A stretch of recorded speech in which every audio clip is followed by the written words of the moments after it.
we were selling, what did we sell? Sneakers in this class, right? And we had 3 different ways we could record it. So we were buying things, and because inflation, the cost kept going higher and higher and higher. Our selling price is $200. This is a periodic inventory system.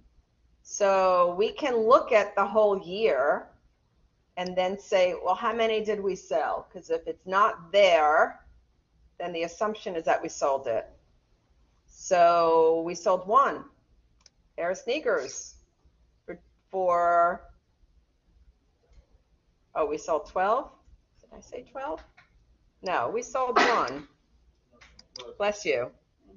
We sold 1 pair of sneakers. Bless you. For $200. That doesn't change. But the question was, which cost do we use? So this is like you walk into Dick's Sporting Goods and there's rows of like the same identical sneakers, but they didn't all come in the same batch, and the cost to Dick's Sporting Goods kept changing. So we talked about cost flow assumptions, and that's where I left off. So we can assume on paper, or I'm dating myself, or on the computer, not physically, but we could assume that, all right, the first one's in or the first one's out, and that's FIFO. And the picture in your book for FIFO, first one's in, first one's out. There we go. I like to picture a back door. The truck delivers in the back door. There's a conveyor belt, moves everything to the front door. That's where the customers are. That's FIFO. But remember, physically, it doesn't mean we physically sold this particular one. But on paper, we've got to figure out what's the cost. Or we can use LIFO, last in, first out, and assume on the computer that this is the one. Or we could do an average. Oh, I guess I should show you the picture again for LIFO. This was LIFO. I said picture mulch or gravel, right? So the truck comes and they dump the gravel, and it's at the top of the pile, and then the customer comes and they're buying gravel, and they're buying from the top. So really you have the oldest goods at the bottom. Or if you picture one door, the truck comes, you push everything in the back, the seller comes, they're only buying the last ones in or the first ones out. And that was this one here. Only on the computer. Doesn't mean that we physically sold that $90 one. Or we could take a weighted average. So why didn't we say 70 plus 75 plus 90 divided by 3 is the average? We didn't do it that way, did we? Let's see what we'd get. 70 plus 75 plus 90 divided by 3. That's an average, but yet I'm not using that number, I'm using this number. What's wrong with the way I did it here?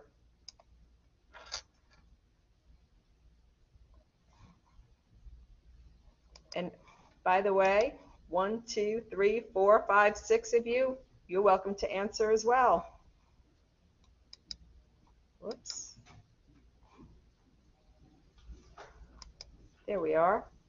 How come we didn't do it that way? Isn't that easier? Do you see how many we got at $70? A lot. We can't just take a regular average. That won't work. Wrong. That won't work. We've got to take a weighted average. Get my total, divide by my units, and it's showing that 75.50 is the weighted average because we bought a lot of them at $70. So it's going to be less than if you were to just say 70 plus 75 plus 90 divided by 3. So we could have used weighted average, or we never talked about D. So if you go in and you go buy a car off the lot, don't you think that they could easily keep track of which car you bought? It's not like buying sneakers where there's tons of them and we don't know which batch they came in. So this is called specific identification. It is not a cost flow assumption. It means you came in and I could go and I could pick this one and sell you that one. But it didn't have to be the $75 one. I could have gone and picked this one out for you and sold you this one. Or I could have picked this one out. It could have been any one of these. Not a lot of companies use specific identification. And there's a weakness with it. Here's the weakness. Here's the drawback. Management can more easily manipulate income using specific identification. Well, first of all, it's not practical. Not very practical for most businesses. Not practical for most businesses. If you're buying diamonds, I bet I know exactly which one you bought. If you're buying cars, I bet I know exactly which one you bought. If you're buying jeans, I don't know whether they came in this week's batch or last month's batch. Not practical. How can management manipulate income? Let's say I've got all of these available. I'm a publicly held company. I'm concerned about my earnings. I want to show the best earnings possible to the shareholders. Which one am I going to physically grab to sell you? The low-cost item, the high-cost item, or the medium one? Never the medium one. I want to maximize my profits today. Yeah, I'm going to grab that $70 one because that's my cost. That's an expense. And I'll show the highest profit. So when I say management can more easily manipulate income, that's how they could do it. So most companies will use one of these. So, you know what? I'm going to show you right away because Allie, you asked me a good question before. You said, can you demonstrate, and I wish I kept it on the screen, the gap. Because one day you're going to be working on the rest of my annual report project and you're going to come across a question that says, which method does this company use? So I'll tell you what, one more demonstration about how to get that information. Financial information, SEC filings, annual report. Now, let's go back to it. Annual report.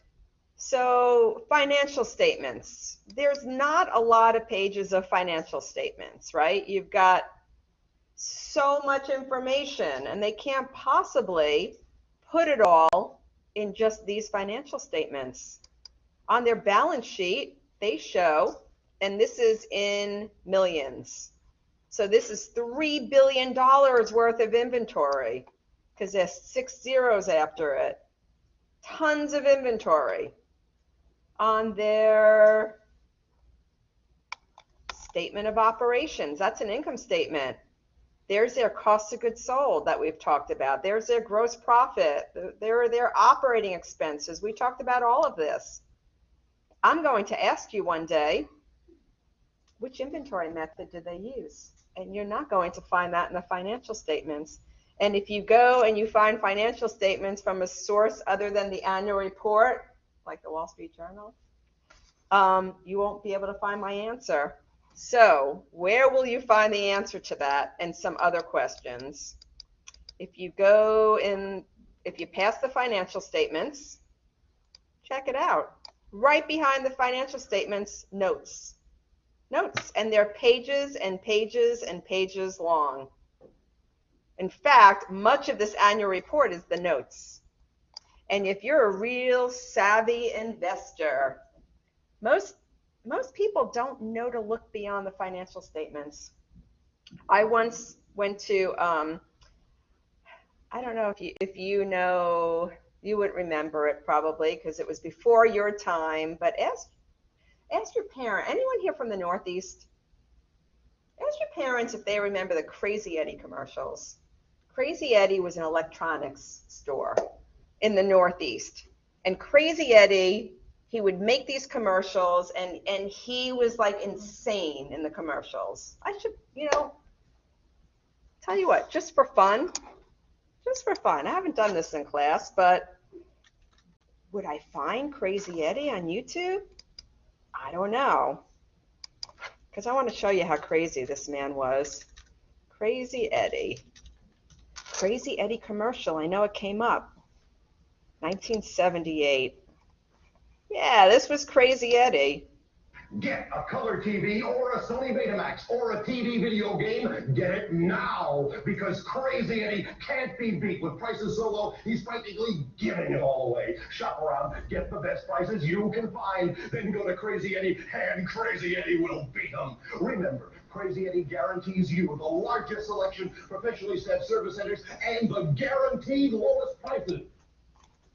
Actually, he was even more insane than that. It's Crazy Eddie's greatest stereo sale ever. Get anything and everything in stereo. But get them all now. You're in Crazy Eddie's greatest stereo sale ever. Crazy Eddie, his prices are insane. Get those earmuffs off. And listen to this. Crazy Eddie's Christmas blowout is going on now. The guy's crazy, but it catches your attention, right? Here's the problem with Crazy Eddie. He was a crook. He was a fraud. And that was the problem. And Sam, this was Eddie Antar was his name, and Sam was his brother, and he was the accountant. So one day I went to some accounting seminar. Wow, exciting, an accounting seminar. It was exciting because guess who was the speaker? Sam. He was out of jail. Crazy. And Eddie, I think he ran off to Israel to escape being caught, and I forgot whatever happened to him. You probably Googled it already and found the answer. Did he wind up in jail? I don't remember if he's still hiding from the U.S. or if he was eventually caught. But anyway, Sam was his brother, and he was the accountant, and he talked about the notes to the financial statements. And what he said, and I think this was great advice, he said, if you want to find where a fraud is taking place, most people would look at the financial statements. He said, go beyond that and look at the notes, because all the information that you need is in the notes. And most people don't even know what the notes are, and they don't know like how to even read the notes, and they're pages and pages long, but they contain so much good information. So I'm going to ask you one day several questions where you have to look at the notes. Usually note 1 is the significant accounting policies. So I'm going to just scroll a little bit because they're talking about cash. Oh, right here, right away. They talk about inventory. I don't know if that's too small for you to see, but guess what method they use? Weighted average cost method. They tell you right in the notes what method of inventory they use. I'll talk about this later on in the chapter. This is lower of cost or market. Doesn't look like it stands for lower of cost or market, but it probably is lower of cost or net realizable value, which is market. I'll go back to that another time, but it would either say FIFO, first in, first out. It would say last in, first out. In this case, weighted average. Lots of other good information in the notes. One day I'll ask you what depreciation method they use. In chapter 9, we'll talk about property and equipment. And here's your answer, straight line. That doesn't mean anything to you today because we haven't talked about it, but we'll go through the notes again. I'll demonstrate every question in your annual report project. Maybe not every question, like what is net income? You know how to get that. What are sales? You know how to get that, but I'll do show and tell. Maybe I'll use the gap for my show and tell. Okay. Anyway, so much for YouTube videos. Don't say we never have fun in this class. Cost flow assumptions. All right. So this is kind of funky because depending on which method I use, I might show different net income.